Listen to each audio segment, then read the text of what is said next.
السلام عليكم ورحمة الله. مرحبا بكم على قناة حلويات أم شاد. اليوم إن شاء الله غنشارك معكم واحد الكاشير منزلي كيجي رائع بلا بيض، مكونات سهلة وكيجي رخيص وميم طون كنصوبوه في دارنا وعارفين اش كناكلو بلا ما نشريو داك الكاشير. راه كلشي عارف المواد اللي كيديروها هذه المواد الحافظة المضرة بالصحة. دابا إن شاء الله نبداو بالمقادير ديال هذه الوصفة.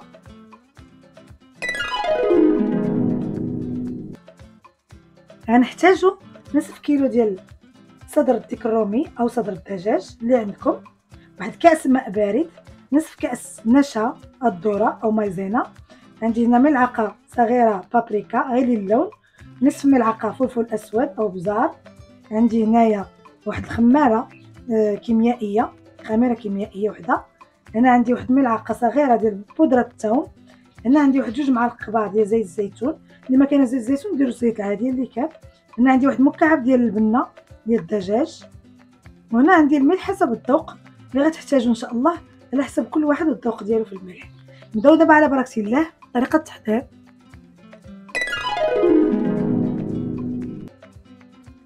كأول مرحله غناخذ واحد البول، غندير فيه داك الماء البارد، زيت الزيتون، فلفل اسود، ثوم، ملح، خميره الحلويات، بابريكا، مكعب البنه ديال الدجاج. نخلطوا المكونات جيدا ونضيفوا حتى ديك النشا حتى هو، نخلط هاد المكونات جيدا ونحطها جانبا بعد ما نقطع صدر الدجاج او الديك الرومي اللي عندكم. هاد الخليط هو اللي غنبقاو نطحنوا به هذاك صدر الدجاج، نحطوه هنا جانبا صافي. تدوا معنا كاع المقادير في هذا الخليط صافي، نحطوه جانبا. بعد ما قطعت قطع الدجاج هكذا مربعات، دابا غناخذ نصف الكميه ونديرها في الطحانه اللي عندكم، كنوضعها هكذا نصف الكميه.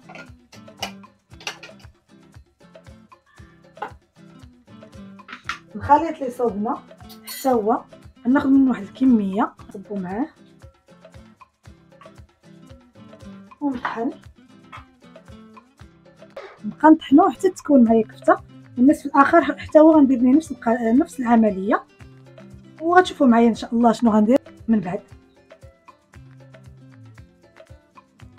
بعد ما طحنت الخليط كيجي على هذا الشكل، ها هو شفتوا هكا لذيذ. دابا غادي ناخذ فيلم اليمونتير وندير فيه هذا، غنشكلو على شكل الكاشير بحال اللي كيتباع في المحلات.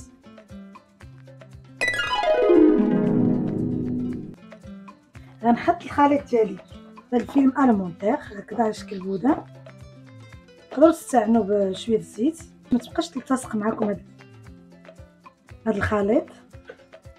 غندير واحد شويه الزيت في اليدين ديالي صافي، ندير هكا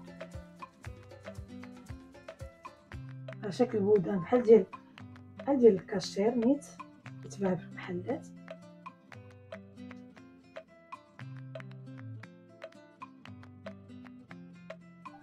نضرب به هكذا صافي، نلوب عليه الفيلم اليمونتير هكذا،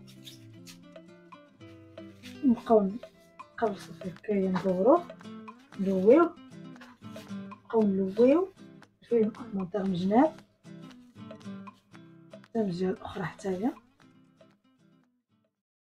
نبقى ندير هكذا باش توزع معايا مزيان ويجي اتجاه معاكس هكذا، هادي تروي هكا وهادي تروي هكا باش يجي معايا. نقدروا كاع نحزموها ماشي مشكل.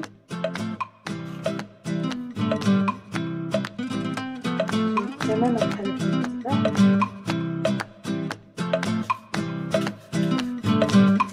نروليو هكا باش يتلاقاو، مابقاوش الخضروات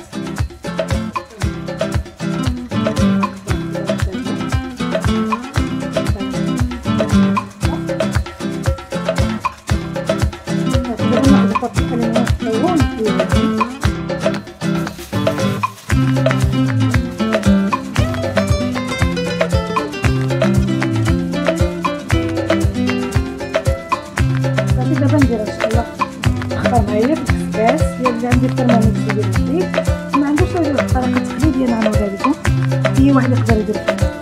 القدره غنديرو فيها الماء فوق النار حتى فهاد الكاس تكون ديال كوكوط صغير نحطو وسط منها.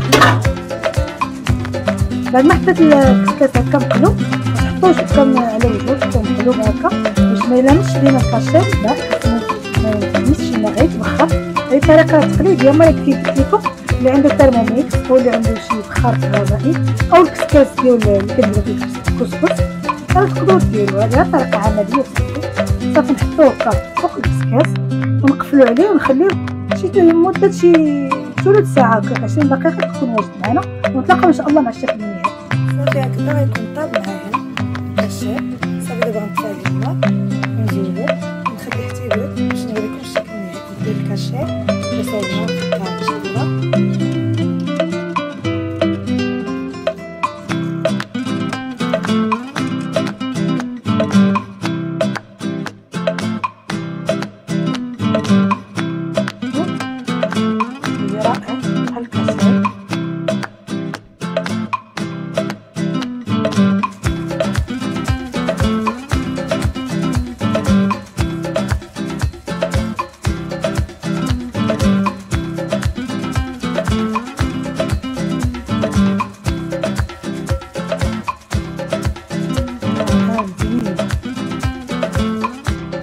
باقا ساخن هاي برد نقطعو نوريكم الشكل النهائي.